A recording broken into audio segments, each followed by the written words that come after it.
Welcome to my expanding oyster mushroom culture at home video. This is a step-by-step process in which you can learn and refer back to in order to grow your own mushroom culture at home from culture that you buy from a vendor. This is the cheapest way to grow mushrooms. It's very cost effective. You get some culture from a vendor, around $15, and then you expand that into pint jars to grow your own. Then you can even expand that down the road. This is video number 1 on how to grow mushrooms at home. This is the first step, obtaining a syringe of liquid culture and expanding it. You can just use a syringe of pearl oyster liquid culture you buy if you desire to make your first grain spawn out of that and not expand it. But I expand it to make growing mushrooms more economical for me. I like to use lots of grain spawn in order to get good results. There are 2 more videos in this series that can be used after this one to complete your grow. Video number 2 is growing your own grain spawn. This is how you grow a lot of spawn, it's kind of like seeds, very economically. You don't have to pay shipping. This saves a lot of money. Grain is relatively cheap. Video number 3 is growing mushrooms at home. This is the process of actually growing your grain spawn in substrate. The substrate is a term to use for what mushroom eats, like straw, and able to make fruit, which is the mushrooms themselves that you can eat. In my case, I use straw as it's the best and easiest substrate for home growers, in my opinion.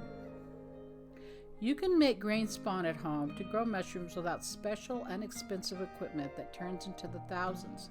You will have to obtain a pressure cooker, but other equipment can be in the thousands, so in my opinion, for most people, if they save up, it's doable.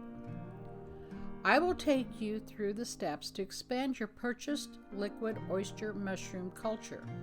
It may seem daunting at first because there is a lot of steps, but if you do it, you'll find that really it's not all that difficult. It's just new, so don't be intimidated by it. A mushroom culture syringe, which will be your starting point, can be purchased for around $15. And I would get the pearl oyster strain, as these are easy to grow. They're more forgiving in my opinion, and they're wonderful mushrooms. You can get liquid culture online from various vendors on Amazon, Etsy, and websites that have their own mushroom business online. When your mushroom culture syringe arrives, put it in the refrigerator in a place that will not freeze it. Now gather the rest of your materials for the job of expanding your liquid culture. You will need 1 liquid culture syringe of pearl oyster mushrooms, a pressure cooker that will hold pint jars, see the upcoming explanation for that, and later on quart jars, lids modified for culture expansion and growing grain culture, hang on for that explanation, 4 wide mouth ball or Kerr pint canning jars, store brands are okay, aluminum foil, Caro syrup, if it has a little vanilla in the brand, that's okay, you get that in grocery stores, cotton balls, 70% rubbing alcohol, and no, 90% isn't better, a candle with a stable base or an electric burner. Here's some pressure cooker info, things that you need to know to do your job. Look around and ask friends or family. Maybe you can borrow a pressure cooker from someone who cans things other than jams or jellies, which sometimes are just canned in boiling water, and that's not pressure cooking. Please refer intently to directions and videos to learn how to use it. Even better if they would come by and help you out. That'd be great. The new ones are very safe if attended to, and all pressure cookers should be attended to. I would not buy a used canner because the gauges don't read true, and seals for old canners are expensive. So really, you're just better off buying a new one, and you're not saving any money. Don't drink and can or go to the store or go outside and garden, blah, blah, blah, or get distracted. Stay with your canner. You need a pressure cooker, not a steam canner. And you must pressure cook your grain spawn as well, so there's no getting around it in my opinion. Maybe some people will boil both liquid culture and grain cultures to inoculate them, but that's kind of hard to do because they do steam, but they can't be underwater because of your filters that are on the lids. So pressure cooker is the right tool for this. I would never do this with food either, although people do sometimes. I would never risk botulism poisoning for myself or my family. Find one to buy online or maybe a local store. I would not get the pricey models unless you're going to go deep into canning in the bush where I'd never get a seal for it. I use a Big Miro brand canner and find adequate for the canning that I do for meat and vegetables. I also use it for mushroom production, so I do think the investment is well worth it. Canned meat is delicious, and it's great to go in your pantry for quick meals, emergencies, and when the lights go out or you just need something quick. I also use it to can mushrooms, which are delicious canned up. These must be pressure canned. Try to can foods by the wrong method and time is extremely dangerous.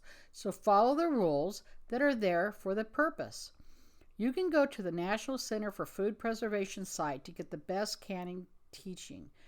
And I left a link here. Also, you can go on Amazon and find the book that is the publication for the National Center for Food Preservation. It's a great book. It's got recipes. You can check the time every time you can, which you should to refresh your memory. It's very economical. I think I paid like $8 or $9 for it. It's very cheap. These tools are not luxuries to us, though, but important essentials for our clean food lifestyle. This is my pressure cooker recommendation. I would go with the 22 quart, but the smaller one would work for smaller jobs. It will hold more than 4 quarts, so it would work. Your local hardware store or even big box store sometimes carries them. I choose a canner without a gauge, as in my opinion, it is unnecessary to have a gauge and it just gets in the way. And it also requires a lot of testing and maintenance. The weight will be your pressure regulator. It's just physics. If you end up having to purchase one with a gauge, that's fine too, though. Note, I'm not an affiliate. I just like the product. Where to get canning jars? Canning jars can be purchased at many types of stores. Big grocery stores, online shops, home improvement stores in the fall months, many Sam's type stores, and even local hardware stores carry them. So look around and compare prices. Make sure you include shipping in that, though. What you want are wide mouth pints, and later for your grain spawn you want wide mouth quarts. They come in a pack of 12 or so the extras for yourself at home. They're great to store dry food in, canned food in, refrigerate food storage, even drinking jars. Everyone loves canning jars and always finds a use for them. You must get the right mouth size, though, to fit your lids. That would be wide mouths. Ball or Kerr are common, but store brands are just fine also. Here's some jar lid information. Now, this is a listing on Etsy. I believe, bought from this seller before. I didn't buy these lids. I think I bought some culture for them. Not sure. These are they're canning lids that they've drilled to put in a rubber. It looks like a stopper that you use to inoculate. That's push your needle in. And a little patch of kind of a filter there. And you can buy a pack of those on Amazon also. So if you get these, once your filter's used up or you get too many holes in your inoculation port, you can actually redo them. So, I think it's a pretty good purchase and the price isn't too bad. This will go for your culture and your grain spawn, so one pack ought to be enough for you. You can make your own lids like I talked about, but this is too deep in the weeds for this video. You can search for a video on YouTube on how to make lids. You got to kind of have some special tools. You got to drill into the lids, which can be a little tricky because they tend to, of course, fling around when you put the drill into them. So you got to kind of know what you're doing, understand. Don't get hurt. It's not worth getting hurt in. So if you know what you're doing, excuse me, I do my own sometimes, but I would suggest a beginner probably not go there unless they just have to. Now we're going to make culture at home. First, we must make our culture medium. Here's my recipe. Now, I've used other recipes. Some of it didn't turn out so good, so I'm just sticking with this one. I used 4.5 cups of water, 3 tablespoons of Carolite syrup, and broken glass. Yes, broken glass. Mix this together well by using hot water for at least the first cup. Fill each of your 4-pint jars a little less than 3/4 full. Add your stirring helper. That's the broken glass to each jar, like 1/4 cup. And then you'll place your liquid culture lids on them and place in your pressure cooker with water. Put your foil on top and you're ready to process. And I'm going to go in the next slide a little bit deeper into that. The liquid culture lids have a port for injecting your culture from the syringe. They also have air filters for oxygen exchange. Mushrooms are living things and need oxygen just like you or me. And then about the assist, I use the broken glass. You just put it in like a sleeve, tie it at each end, hit it with a hammer or something. You don't want it into powder. So, pieces like the size of a quarter down to 1/2 inch, those are good ones with sharp edges. Be sure to wear good gloves when you do so. You don't want to get cut, get glass shards on your fingernails, all that stuff. Wash and rinse them in a colander. Keep them away from children and pets. Just use common sense when you do things that can hurt you. As DIYers and homesteady types, we all know that. Now we will pressure cook our culture medium. Cover each jar with a square of aluminum foil. I think it helps to make the squares 2 inches larger than the jar top, maybe even a little larger. And then you can put them on there and just squeeze them around. They'll fit just fine. Place your jars and canning full of your Caro water recipe and your glass. Put the lids on with the ring. Put them on the rack. Add water up to fill about half the size of the jar. Put the lid on correctly and follow your pressure canner instructions and process for the time of around 30 minutes. Make sure it's at least 30 minutes. After the time is up, do not open the canner hot. Doing so will suck out all the air of the jars, and then it'll have to take in room air forcibly to equalize the pressure. Well, that might force some contamination into your jar. So let them cool overnight or for many hours until you can really just know that they're not hot. Then you can remove your jars and keep them in room temperature until you're ready to inoculate. Now it's going to be time to inoculate your jars. You do not need to inoculate these pints the day they are done, but I do it probably pretty soon. But this is not something that you're going to have to take a whole day to do every step. You can, do this in three days or 3 steps and schedule when you have the time. Enjoy yourself. Preparation. Turn off all the fans in the house and anything else that stirs up the air around you an hour ahead of time. You do not want to get those contaminants flying freely in the room above normal. Say you have a wood stove and you have one of those cute little fans on top that the air moves. Well, set that aside. Just think about what's moving air, deal with it, then you can get back to work. Because we are using a pressure cooker, you do not have to sterilize your jars. Just wash them well, run them through the dishwasher or water, use them clean. Set up your area in a clean place where you have little, now this was, of course, before you made your culture, so that should have referred back to that. But also you're going to wipe down your jars with alcohol. So you set up and clean the place where you have plenty of room. If you're using wood tables or something, just put a plastic sheet over it or something so the alcohol doesn't damage the finish. Clean it off, wash it off. Ask people to stay out of the area because people and pets move fast around and will throw up contaminants in the air. It's not a good time for the 3-year-old to be busting through the house. Maybe get somebody to, take the children outside and play. The goal is to keep contamination to a minimum and still get a good clean product to grow your grain spawn with. You will need to set out your alcohol in cotton balls. Now set out in front of you with your 4 jars of your medium that you have pressure canned for 30 minutes. Why 4 jars of pints? Because if you get contamination in a few, you still have a lot of culture medium. I've had to throw out one before. Doesn't mean you failed. It means you're a mushroom grower. Next set out the pressure canned culture medium in front of you. Light the candle on the left or right, whatever suits you. Go get your syringe of oyster mushroom culture out of the fridge. Wipe it down Wipe everything you're going to handle down. Wipe your hands down.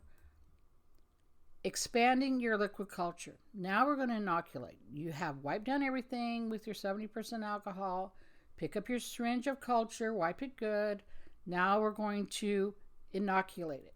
Have a clean alcohol swab sitting by that's wet. Wipe the injector port of your jar. Leave it wet.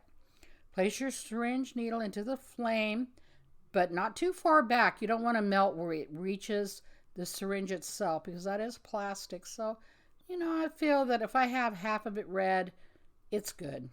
Immediately take it out and wipe it with the alcohol-soaked cotton ball.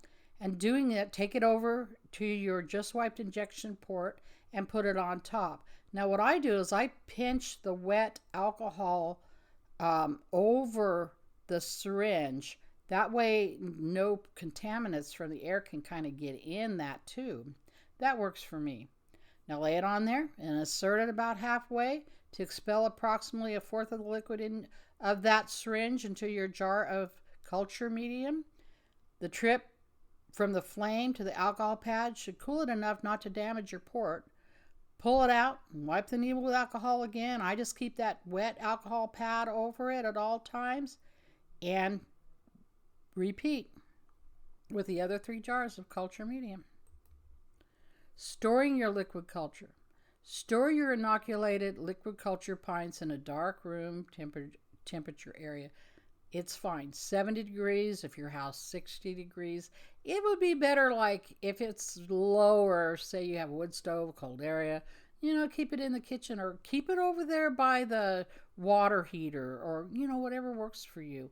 Check them every few days for fuzzy growth. This is fine and almost clear. Contamination is blue and ugly colored black. So if you've got contamination, take that jar outside, rinse it out, stick it in the dishwasher. You can use it again.